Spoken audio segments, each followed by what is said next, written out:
और फिर जो इसकी दीवारें हैं इनसे माटी को खुरेदेंगे। अच्छा। और जैसे एक अपना खेत है इतना बड़ा, तो इस खेत को पहले अपन 4 हिस्सों में बराबर में बांट लेंगे। और जो 4 हिस्से हमने बांटे उस प्रत्येक हिस्से के बीच में से लेंगे 4 सैंपल, और एक बीच सबसे बीच में से जो चारों का एक बीच है, सब जगह से 1-1 किलो लेंगे। टोटल 5 किलो मिट्टी हो जाएगी। फिर उस 5 किलो मिट्टी को अपन फर्श पे फैला देंगे, उसको भी 4 हिस्सों में बांटेंगे। 2 हिस्से हटा देंगे, फिर 2 मिलाएंगे, फिर 4 में उन दोनों को मिला कर फिर 4 बनाएंगे, फिर उसको में से 2 को हटा देंगे सामने सामने। तो ऐसा तब तक करेंगे जब तक कि 5 किलो ली थी मिट्टी वो 500 ग्राम में बची, है ना। तभी जाके सब पूरे खेत की मिट्टी का मिश्रण हो पाएगा और जांच सही हो पाएगी। अपन क्या करते हैं, ये यहाँ से ली मिट्टी भर के चले ऊपर के ले लिए, थोड़ा बस तो किसानों के बीच में है। पहले 1 साल तक इसके 11,000 ट्रायल हुए, 94 अलग अलग फसलों पे हुए पूरे भारतवर्ष में। तो बड़ी बड़ी एग्रीकल्चर यूनिवर्सिटी जो है, फिर वहाँ दिल्ली में ICR है जहाँ पे रिसर्च सेंटर है। तो उसके बाद सारे रिजल्ट देख के भारत सरकार ने फिर अनुमति दी, उसके बाद ही किसानों के बीच में लाई। और आपको मैं पहले ही बता चुका हूँ कि इसको जो है प्राइवेट संस्था नहीं है, सहकारी संस्था है और सभी काम किसानों के हित में करती है। तो इस प्रोडक्ट में भी शुरू में जितने भी किसानों को फीडबैक गए कि इससे तुरंत हरापन नहीं आता, ये नहीं आता है, वो जो भी रिजल्ट आपने बताया उनमें लगातार सुधार भी चल रहा है। अब जो आ रहा है प्रोडक्ट उसमें और भी सुधार किया गया है। जब तक किसान पूरी तरह से नहीं उपयोग कर सकते, मतलब उसको आगे से नहीं मांगे, तब तक सुधार चलता रहेगा। आपको पता है सबसे पहले जब दानेदार यूरिया आया था तो विप्को की सबसे पहले एक 25 टन की एक सोसाइटी में गाड़ी भेजी थी, आज के 55 साल पहले, जब मतलब विकास होना चालू हुआ था। उस समय वो यूरिया को कोई नहीं ले रहा था, दानेदार यूरिया किसान कोई भी ले नहीं रहा था। वो एक पूरी गाड़ी एक ट्रक पूरा सड़ गया रखे सोसाइटी में, पर किसी ने यूरिया नहीं दिया। और आज बताइए, आज यूरिया के लिए कोई किसान मना कर सकता है? तो जब वो चीज चली है तो ये भी भारत सरकार का लगातार प्रयत्न यही है। भारत हमारे जो गृह एवं सहकारिता मंत्री अमित शाह जी, वो सहकारिता के भी मंत्री है, वो इफको भी सहकारी है, समितियां भी सारी सहकारी है। तो वो समितियों के स्तर से इसी को बढ़ावा दे रहे हैं।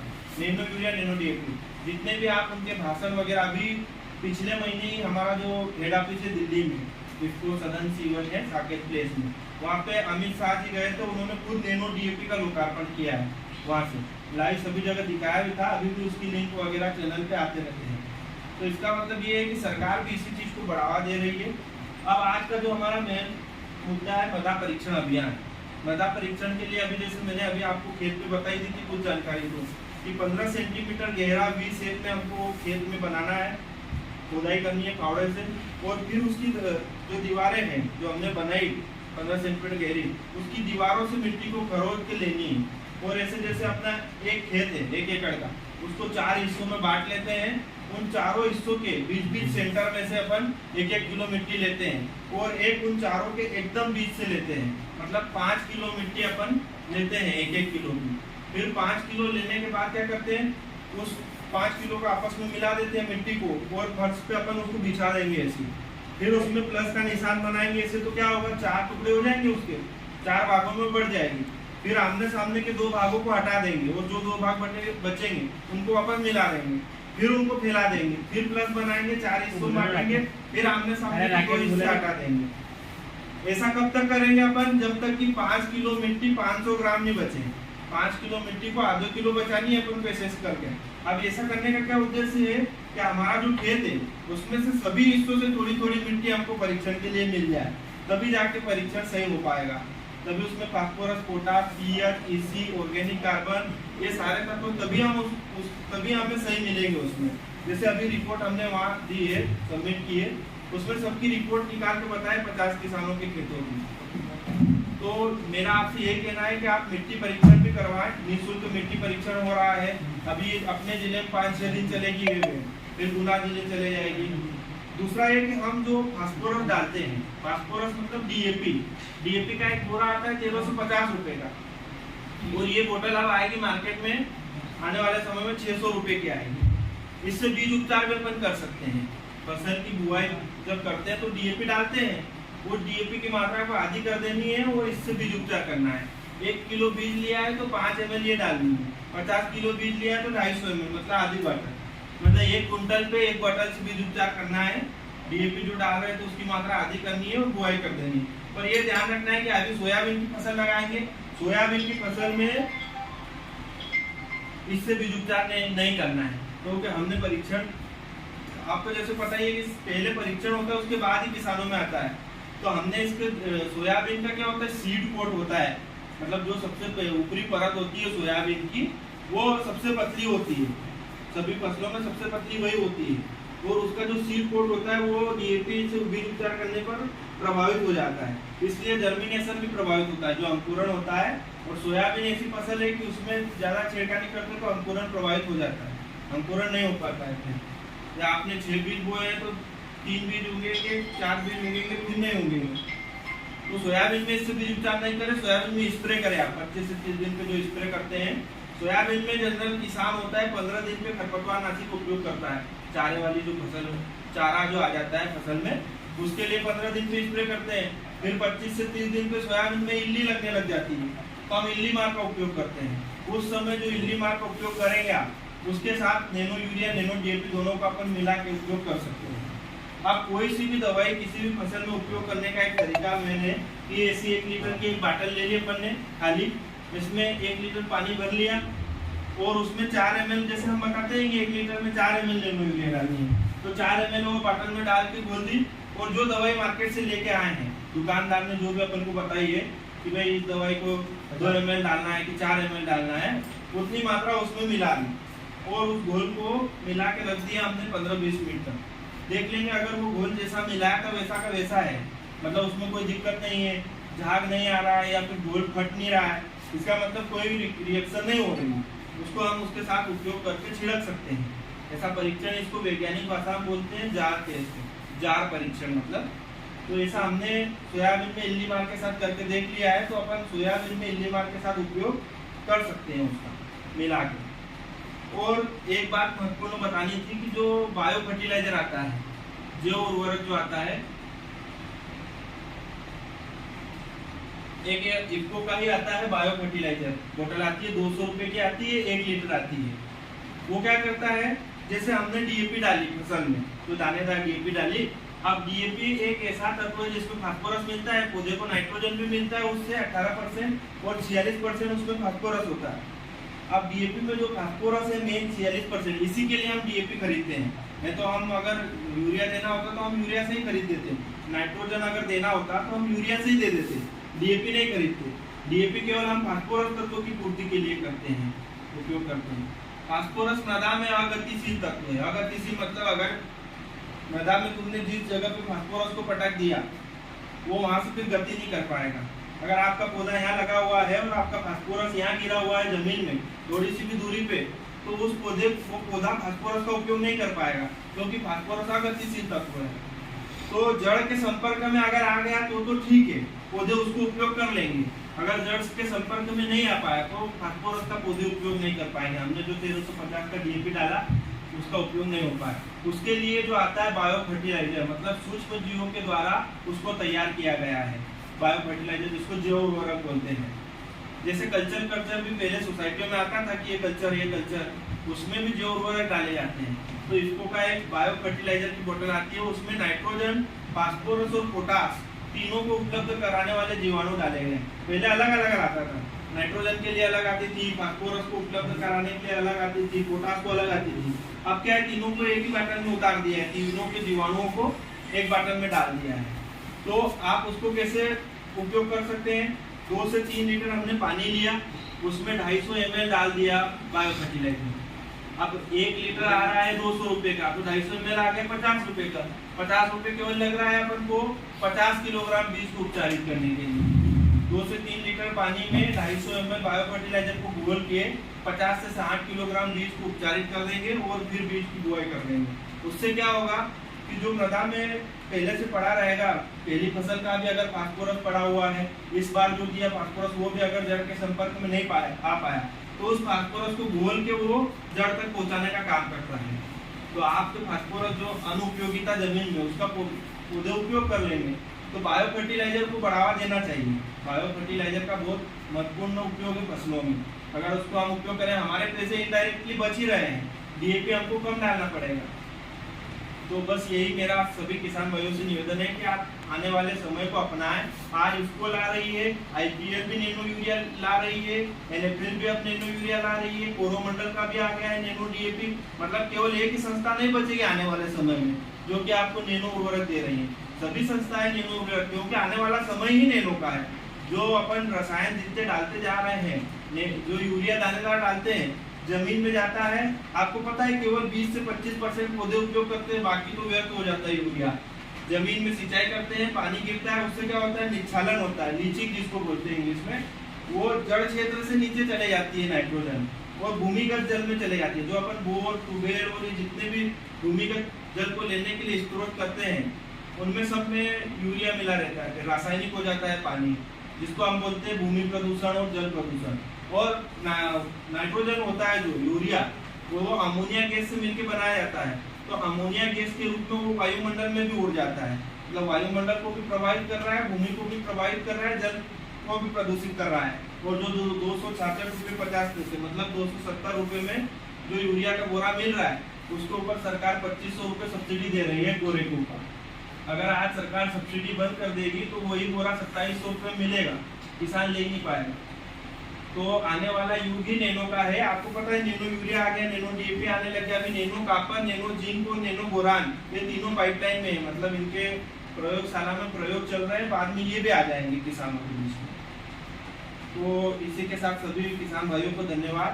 अब मैं चाहूँगा कि हमारे इनको के जो RGB मेंबर हैं श्री जगदीश सिंह राजपूत जी, वो सभी किसान भाइयों को संबोधित करें और सभा को समाप्त करें। आज के पटियाला नगर की सहकारी समिति के बैठक हाल में उपस्थित सभी हमारे गांव के वरिष्ठ नागरिकगण और सभी किसान बंधु, हमारे बीच में के क्षेत्रीय वरिष्ठ अधिकारी आदरणीय बिरला साहब इस सभा में मौजूद है। और आज का जो विषय है वो मृदा परीक्षण अभियान जो हमारे पूरे देश भर में इफ्को के द्वारा चलाया जाता है। इसी कड़ी में मध्य प्रदेश की जो हमारा राज्य, इस राज्य में इफ्को की जो वैन है जो हर जिले में जाती है और एक दिन में कम से कम मतलब इनकी 50 सैंपल वो एक किसानों के करती है। सारे किसानों के सैंपल सुबह लेकर शाम को उनको मतलब वेलो के रिजल्ट प्रदान करती है। इसका एक सैंपल का जो खर्चा है मेरे ख्याल से मतलब वेलो की कम से कम 1000-1200 रुपये। प्राइवेट कंपनियां जो कर रही है 1100 रुपये में कर रही है। 1100 रुपये में तो कम से कम 1100-1200 रुपये का एक किसान के ऊपर इतना एक सैंपल का खर्चा आता है जो इफ्को अपनी ओर से फ्री में किसानों को करते थे। अभी भी वक्त है, जैसा कि हमारे सामने बताया कि किसान अपने खेत में से मिट्टी का जो सैंपल उसको लेना है, अभी खेत में जाकर आपको दिखाया कि कैसे सैंपल को लेना है। इसी प्रकार अपने सैंपल एकत्रित करके और उसमें अपना नाम, मोबाइल नंबर और उस खेत की पहचान वो लिखकर अगर वो यहाँ सोसाइटी तक भी पहुँचा देगा तो उसको भोपाल तक ये पहुँचाने की जवाबदारी इफ्को की रहेगी और उसका रिजल्ट भी आपको एक न एक दिन मतलब इफ्को की जरूरत बहुत जल्दी मिल जाएगा। ऐसा नहीं कि आज इफ्को की जो विंस ये निकल गई और फिर कभी मतलब ये इसका मिट्टी परीक्षण नहीं हो पाएगा कभी भी, लेकिन बारिश में नहीं इसको सैंपल नहीं लेना। सैंपल लेने का वक्त यही है जब उस खेत में मतलब है कि कोई फसल ना हो तो उसका सैंपल अपन ले सकते। बहुत अच्छी बात हमारे जो साहब ने बताई कि लोग आज भी इफ्को को कंपनी मानते हैं। ये कोई कंपनी नहीं है, ये एक सहकारी समिति है जो अभी अमित शाह जी ने एक अभियान चला रखा है। सभी समितियों को उन्होंने बहुउद्देशीय समिति बनाने का एक अभियान है। उनका मत यहाँ तक है कि ये जो हमारी समिति है, सहकारी समिति, इस समिति को पंचायत स्तर तक ले जा रहे हैं। जिस गांव में जैसे मान लो 10-12 गांव लगते हैं, 3-4 पंचायत अगर लगती है तो एक एक समिति को पंचायत स्तर तक ले जा रहे हैं। बहुउद्देशीय का उसको बहुउद्देशीय में उसको मल्टीपर्पज बना रहे हैं। इसी प्रकार की हमारी ये जो समिति है इक्को, इसमें 36,000 के करीब जो मेंबर है। एक छोटी सी समिति थी, कुछ सीमित लोगों ने बनाई थी, लेकिन आज पूरे मतलब है जो कि भारत में और लेकिन विदेशों में भी इसका कारोबार। बहुत सारे लोगों यहाँ पर जो बैठे हैं, सबने अधिकतर लोगों ने बड़े बड़े प्लांट देखे, इक्को की सारी मीटिंग अटेंड की। इसलिए इक्को के नाम से सारे के सारे लोग जब भी कोई काम होता है सारे एकत्रित हो जाते हैं और सब लोगों को जानकारी भी देते हैं। तो ये एक गांव ऐसा है यहाँ पर इक्को का ही खाद किसान खरीदते। जब तक इक्को का खाद किसान नहीं आता तब तक वो इंतजार करता है। एनपीके 12-16 जो इक्को बनाती है उसी पे ज्यादातर ध्यान देते हैं। लेकिन अभी जैसे ये जो नैनो यूरिया है, नैनो यूरिया की तरफ भी हमारे यहाँ पे करीब बहुत ज्यादा मतलब बिक्री हुई है।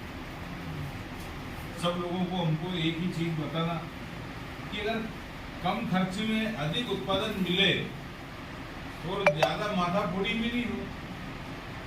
किसान को अगर मान लो 10 बोरी लेना है, अब 10 बोरी के लिए ट्रैक्टर लेके आना पड़ेगा, फटाफट होगी। और उसी 10 बोरी जो खाद हम डालते हैं उसके लिए अगर जैसे ये नैनो डीएपी आया, नैनो यूरिया आया, तो एक झोले में भरकर तुम जा सकते हैं। सोसाइटी में भी झोले में भरकर इनकी बाटल को ले जा सकते हैं और खेत में भी बाटल को ले जा सकते हैं। ना तो भीगने का डर है, ना गलने का डर, किसी भी प्रकार का कोई डर नहीं। तो बात तो बहुत सारी है। अभी मैंने साहब से भी चर्चा की थी कि कोरोना के बाद से अभी तक कोई कार्यक्रम भ्रमण या कोई ऐसे कोई बड़े कार्यक्रम के सब पे जो रोक लगी हुई थी अभी तक कोई चालू ही नहीं हुई। क्योंकि किसान देखना चाहता है, नयापन देखना चाहता है, नैनो यूरिया कैसे बने, डीएपी कैसे बने। हमारे सारे जो किसान जो बहुत सारे जो किसान उत्सुक हैं वो इस प्रकार की जानकारी लेना चाहते हैं। तो हम सब भी ये चाहते हैं कि ये किसानों की संस्था है, किसान ही इसके मेंबर हैं और किसानों के द्वारा बनाई हुई संस्था से ही सारे उत्पाद किसान खरीदता है। और आज हमारे यहाँ पर जो मिट्टी परीक्षण हुआ, कल कचोर है, इसके पहले मोड़ा 5 दिन की जो प्रयोगशाला रहेगी, इससे काफ़ी किसानों को राहत मिलेगी। कम से कम 2-5 जगह की जो किसान है, एक किसान वहाँ का है, एक इधर का है, मान लो जो हमारा एरिया है, उस एरिया के हिसाब से पूरे गांव की जानकारी लग जाएगी कि पूरे गांव में किसी चीज़ की कोई कमी है। अगर जो जिस प्रकार जिस तत्व की कमी होगी उसकी पूर्ति के लिए उस रिपोर्ट में ये भी लिखा जाता है कि इसमें आप इसको ये डालना है, इसमें ये डालना है, तब जाके इसकी पूर्ति हो सकेगी। तो आज की बैठक में मैं सभी हमारे गांव के वरिष्ठ नागरिक और किसान मित्रों को धन्यवाद देना चाहता हूँ। साथ ही आपको भी मैं धन्यवाद देना चाहता हूँ कि जब भी कोई बात आती है और हमारे बीच में साहब हमेशा उपस्थित रहते हैं। यहाँ के कर्मचारी, प्रबंधक और विशेष तौर पे जो हमारे यहाँ के पत्रकार हैं जो पूरा मीडिया का काम देखते हैं, वो भी इक्को का जो भी कोई कार्यक्रम होता है अच्छे से सब लोगों को जानकारी मिल सके और उसको अच्छे ढंग से प्रचारित करते हैं। सब लोगों का बहुत बहुत धन्यवाद। जय हिंद, जय भारत। क्या है उसका पतला रहता है